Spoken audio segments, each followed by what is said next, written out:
Enchanté.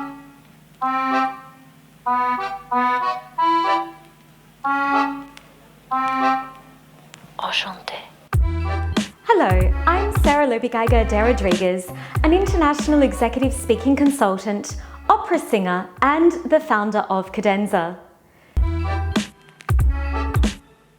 Today's video topic is very close to my experience as a young entrepreneur, female leader, and founder. See, 10 years ago, I started my first business. Both my youth and size seemed to work for me at times and also against me. So if you're a petite millennial leader or entrepreneur, I want to dedicate some time today for you. We'll look at what you can do if you feel like people underestimate your discernment, influence, and shrewd expertise using visual and verbal personal branding techniques. In today's video, you'll learn how to brand your visual and verbal communication to help you communicate influence. Our focus will be on strategies to feel more empowered. Although we will dedicate the discussion to how you, as a petite, sophisticated and elegant lady, can add executive presence to your communication, I think anyone can find the ideas I'll share today helpful for feeling more empowered at work. By the way, if you're new to our channel, remember to subscribe, and if you're already a subscriber, remember to like this video and leave your comments below and let me know what you think. Introduction to Petite Power Branding. I've been consulting as a speech pathologist and executive speaking consultant for over 12 years.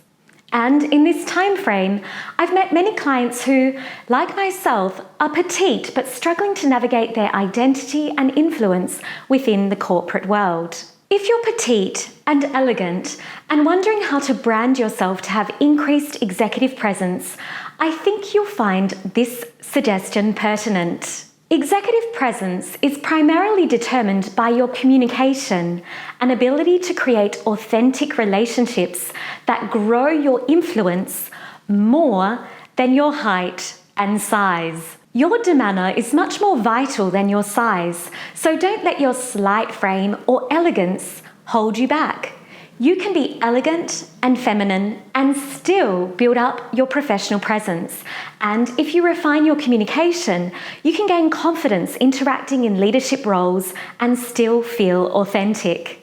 Charismatic communication creates executive presence more than your size, height, or assertiveness. If you've reached a point where you want to adjust how you position yourself socially or professionally so that people take you more seriously and show you increased respect, take care of what goals you choose for your communication. You might have noticed that having a petite frame, opting for an elegant wardrobe, and striving to use good etiquette can make you a target for toxic and controlling behaviour. People can easily confuse elegant communicators as pushovers because using polite language that embraces the rules of tact can confuse boundary breakers. Even if you've been disappointed in the past with toxic friends or abrasive colleagues or demeaning contacts, take care with what communication approaches you use to increase your power and authority because there is a research base around this. We don't want to confuse bad behaviour that often disempowers with confident communication. Aggressive communicators are power-seeking, so they tend to use dominating, egocentric, and commandeering language tools to coerce. Powerful communicators operate differently. They gain influence, respect, and authority through powerful personality, not aggression. It all comes down to charisma, warmth, rapport, and openness, quite the opposite tools of what power-seeking individuals use. Learning charismatic communication techniques will assist you in achieving affirming and inspiring conversations at work and creating memorable and heartfelt impressions with the people around you. When I consult with my clients, emerging leaders, and executives at Cadenza, I show them how to integrate new techniques backed by the latest research around speaking with improved consideration of your conversation partner so that you can position your message to be mutually relevant and engaging. We can use various concrete tools, particularly learning how to command attention by producing a captivating vocal cadence. You can command attention by producing a captivating voice cadence. I'm 166.5 centimetres tall and genetically lean. Although light-framed, I've found that the ability to produce a powerful voice is advantageous. Here are some key aspects you'll want to achieve with your voice tone that research shows will build your authority and credibility. Learn to warm up your voice daily to develop your control over the vocal muscle to achieve increased consistency and stamina when speaking. Aim for a clear and audible tone. Work on your intonation patterns. Here, you'll want to reduce verbal trail-offs at the end of sentences. This can make your message sound less secure. Take a listen to this example. The data report gave us some conclusive insights into customer behaviour and suggested that increases to our advertising budget increased new customers by 30%. Did you notice how mumbling made my voice trail off at the end, which made the statement less credible and plausible? Now listen to how much more authoritative my message sounds with a clear and even voice tone across the entire statement. The data report gave us some conclusive insights into customer behaviour and suggested that increases to our advertising budget increased new customers by 30%. Did you notice how vocal consistency and clarity of tone makes my statement more credible and plausible? You can also work on your vocal projection. Being petite doesn't mean you need to be small vocally. You might like to check our expert guide on voice projection. I've linked it for you below to watch, as well as a blog post you can check over on our website at cadenza.co. It's always encouraging to consider that voice tone alters the social impressions of speakers. Your listeners evaluate your interpersonal relevance based on how you sound, and you can make many gains with executive presence once you add voice tone skills and diction as a new goal for your professional development. Play and experiment with proxemics.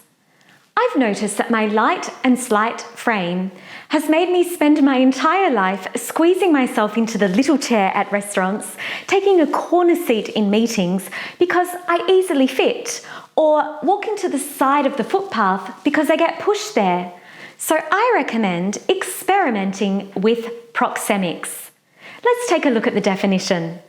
Proxemics is the study of nature, degree, and the effect of the spatial separation individuals naturally maintain, as in various social and interpersonal situations, and how this separation relates to environmental and cultural factors.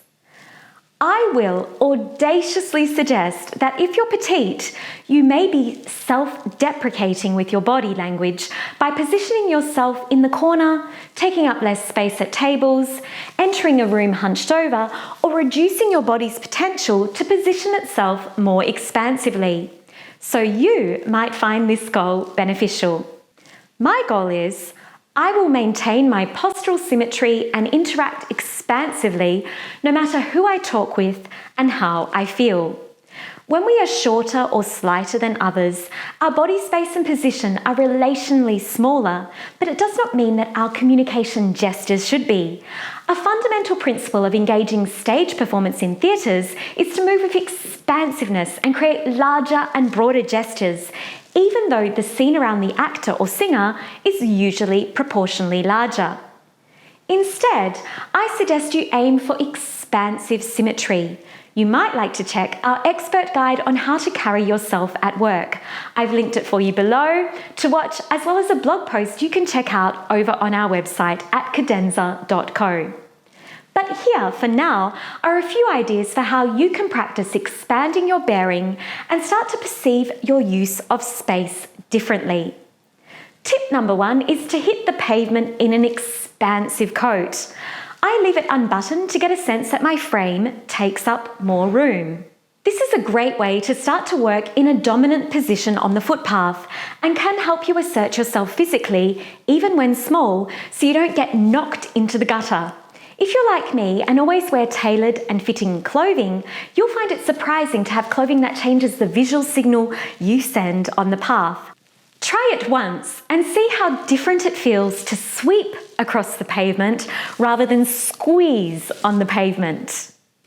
My next tip is to consider practicing retaining your path on a busy sidewalk. Walking in a city can be both a frustrating and fascinating place to practice your non-verbal communication. And you can find two types of pedestrians walking on inner city streets: the cooperators and the non-cooperators.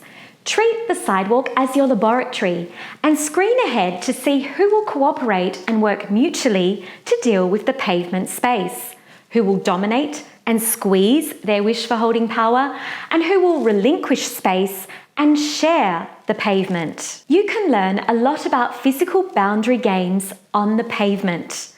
I never dominate the path, but I do carefully take care to not let the non-cooperators encroach or block my positioning on the pavement. If someone is older or appears frail, give passage. That is good etiquette. But you can also practice what it feels like to maintain your path, especially if a non-cooperator tries to exert physical control of the pavement. Proxemics refers to the study of how space and distance influence communication.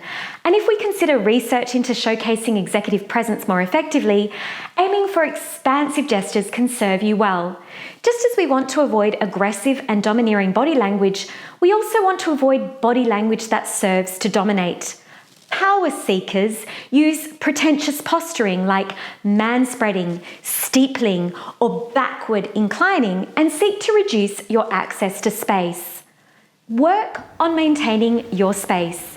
Even though you may be petite, doesn't mean you should get less space.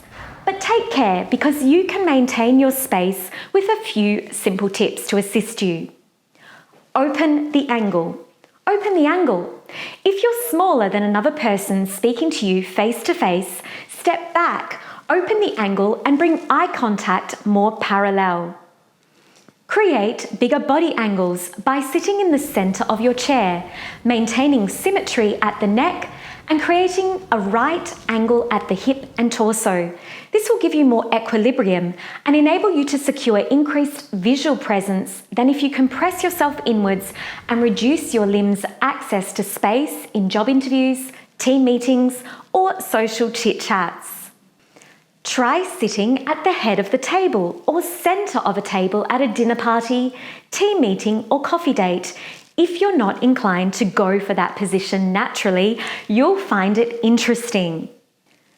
Strive to maintain your half of the seat on a tram or train. Don't compress and squeeze into the corner just because someone is manspreading.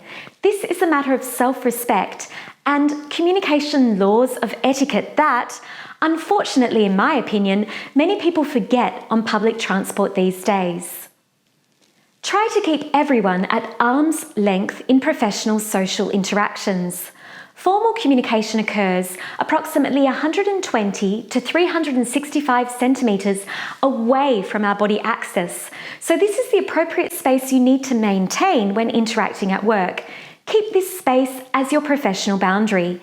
Which brings us to our next point. Avoid power posturing and contrived behaviours. Aim to be streamlined and warm, not abrasive and superior. And if we consider research into showcasing executive presence more effectively, aiming for expansive gestures will serve you well. Just as we want to avoid aggressive and domineering language, we also want to avoid body language that seeks to dominate. Power seekers use pretentious posturing like manspreading, steepling, and backward inclining.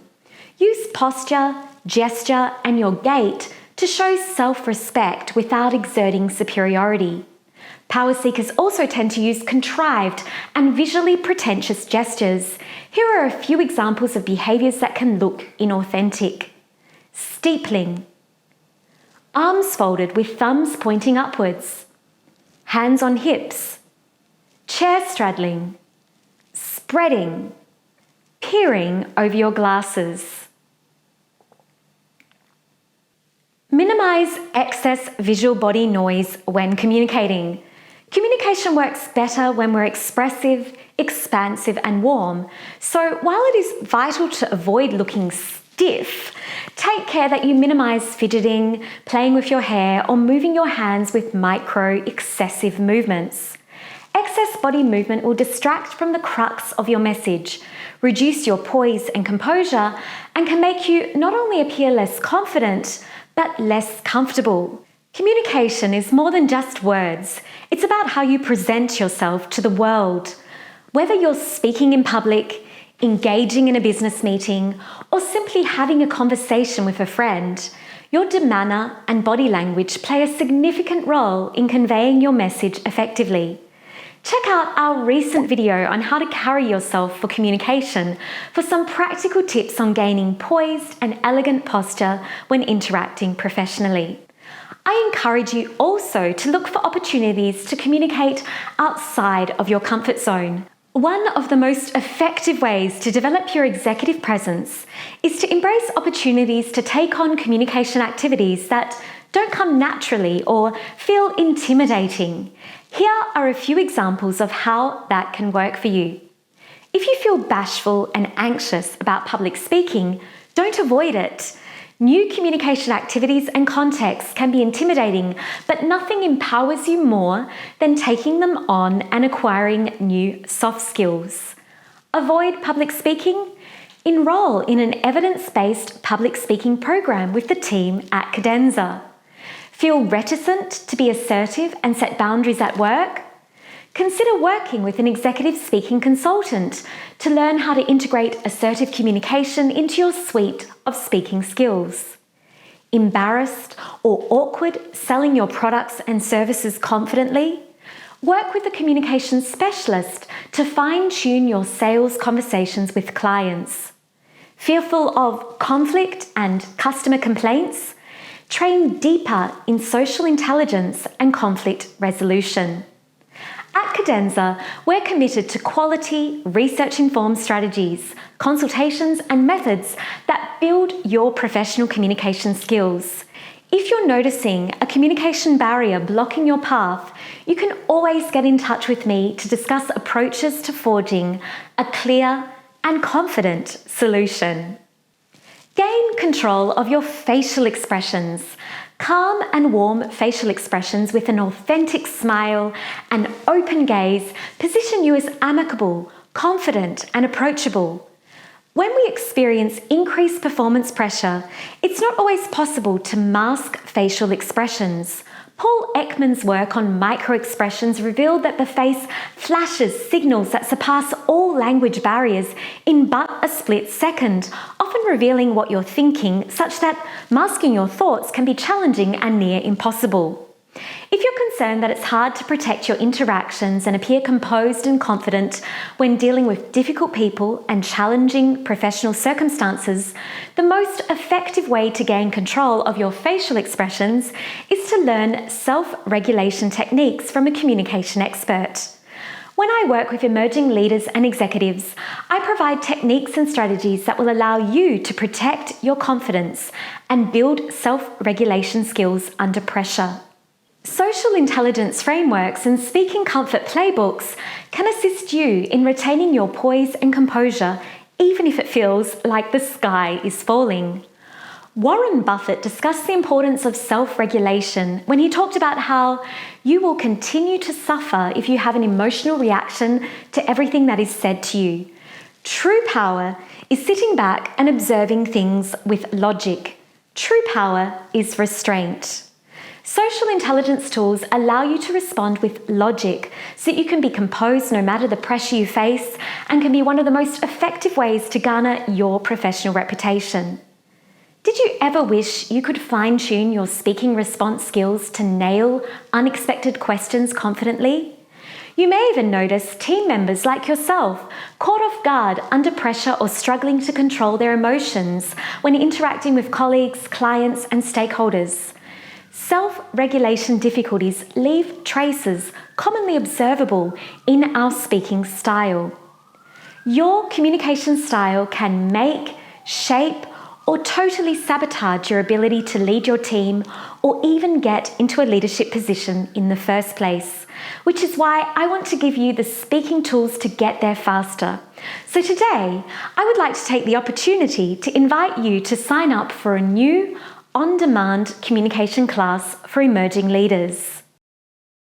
If you're aiming to develop into a growth leader, your communication needs to be exceptional, and I recommend you take your skills further no sooner than now by pausing this video and signing up for my on-demand leadership communication class for emerging leaders so you can learn the levers to pull if you feel like no one recognizes your leadership potential.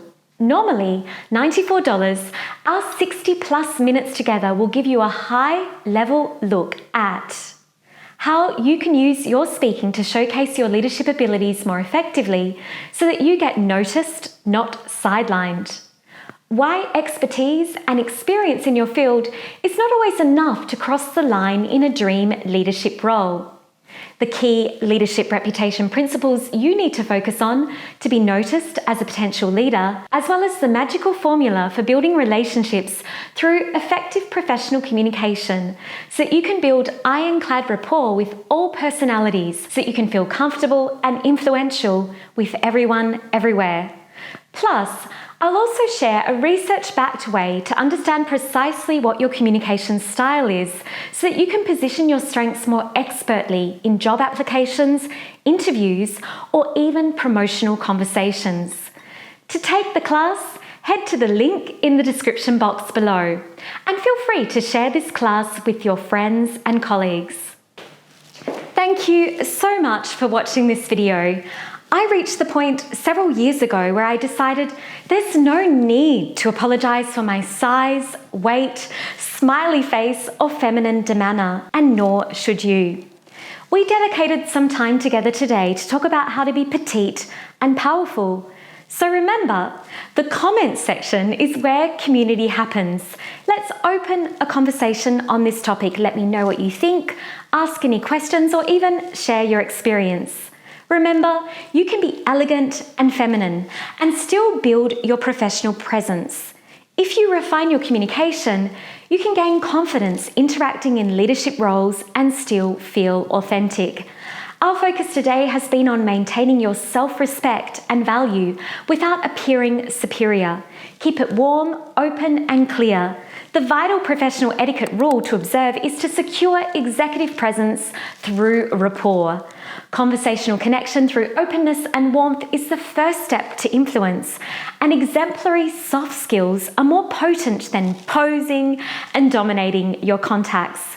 Aim for a fusion of confidence, warmth, and authenticity, which will give more value and impact in your professional life than power-seeking behaviours. I hope the tips today were helpful for you in your professional communication and life. Please let me know what other topics you'd like to hear about in the comments section, and I'll be mindful to incorporate your suggestions into new videos for you. See you soon, and ciao for now.